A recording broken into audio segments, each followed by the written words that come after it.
Michael Mina. Hi, I'm Charles Phan. And in front of me, I have Charles Phan's wonton soup. Lucky me. Charles, thank you so much for taking the time to make wonton soup with us. So, all of the components of this every day has been so interesting watching how this comes together. Learning about wonton filling, how the wontons are formed, the pork that's braised in the soy, learning about noodles. I'm ready to taste. Yeah, take a little taste of the broth. What's the best way to eat it? You know, I always start with tasting a little broth because really a mark of a good bowl of soup is in the broth, you know, so you're paying respect to the chef that you're just tasting. You're not diving and start slurping right away. Right. So, right. And then the next bite would be the noodle. You know, you don't want to wait too long. The noodles will continue to be cooking. Right. After that, you can start slurping and put the bowl to your face and no one cares. Well, you're right. You taste the broth, you taste the ginger. It is that mirepoix. You're right about it There's being no a chicken celery. broth. Yes, Yeah. yes. Now in New Orleans, now you got to do the Trinity. You know, do the bell peppers. So everybody have their own thing. I have to have a wonton now. Yeah.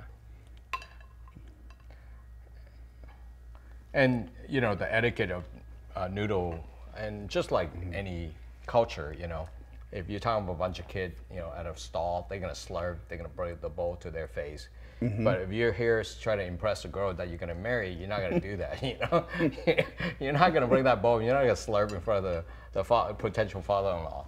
So, you know, people kind of ask me like, "Well, do you slurp?" Yeah, I say, "Well, it depends on, you know, if you're in a gown or you're in like jeans. Yeah. You know, you're in a gown, you might not want to do that. You know, you got to be a little bit more cordial. But It's, I'm not going to eat this in front of anybody I want to impress. I'm going to be slurping in a second. But it's amazing that the pork, all of those, the braise, everything from that braise, the soy, the sweetness, the spices, the spices, just that little slice flavors all of the broth. It flavors meat. I understand what you were saying now.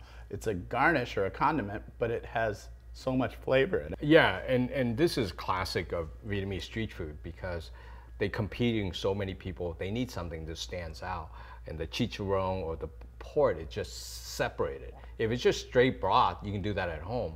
So for the street vendor to impress you, they need to do that. So you'll see throughout Vietnam, all the street food is always like just a little bit of twist. You go, whoa, you know, like what happened there, you know, or a little fried donut in the soup, and that's just, you know, because they all competing for the same dollar on the street food.